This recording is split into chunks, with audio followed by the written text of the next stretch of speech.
Salam merdeka untuk selama-lamanya. Saudara-saudaraku sekalian sebangsa dan setanah air seluruh rakyat Indonesia.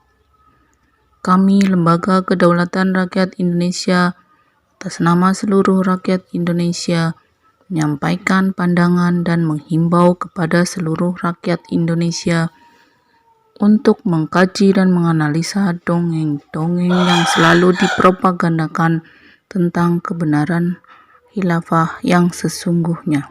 Khilafah tidak lebih sebuah dongeng utopia yang kebenarannya tidak terbukti.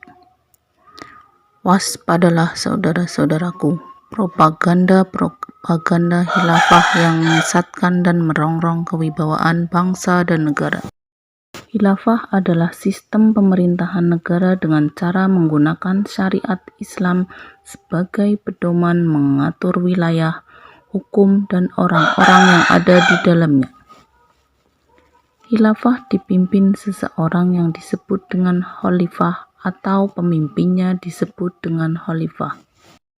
Jadi, bagaimana kebenaran dari sebuah dongeng tentang zaman kekhalifahan Abu Bakar, Umar bin Khattab, Utsman bin Affan, dan Ali bin Abi Thalib? Di mana letaknya pemerintahan zaman kekhalifahan tersebut? Apa bukti-buktinya sebagai tempat pusat pemerintahan kekhalifahan? Yang bukti-bukti itu sulit dibuktikan dan tidak dapat dibuktikan.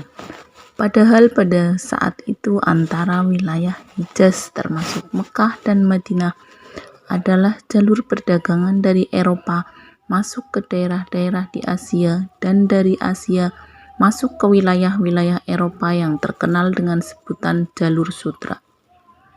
Dan jalur sutra wilayah tersebut bukan wilayah hunian, tapi daerah lalu lalang serta persinggahan para pedagang dalam peristirahatan sementara, bukan daerah hunian.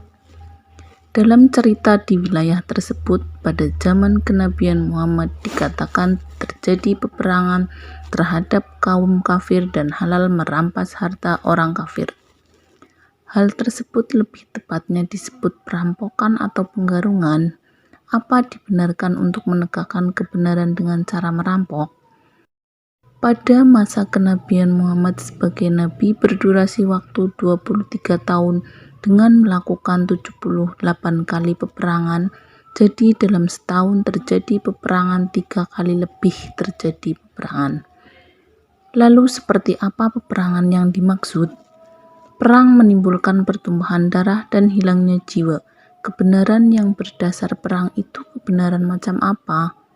Sedikit mengutip pernyataan khotbah seorang ustadz yang menyatakan memang Islam disebarkan dengan pedang.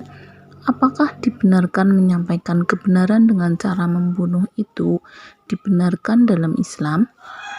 Untuk saudara-saudaraku sekalian sebangsa dan setanah air seluruh rakyat Indonesia, mari kita renungkan, pikirkan dengan akal sehat dan kesadaran bahwa kita bangsa Indonesia, rakyat Indonesia yang mengedepankan welas asih dan kasih sayang, berpegang teguh pada Pancasila sebagai jati diri keluhuran kita.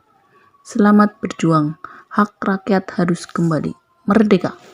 Lembaga Kedaulatan Rakyat Indonesia, pergerakan rakyat menuju alam kemerdekaan.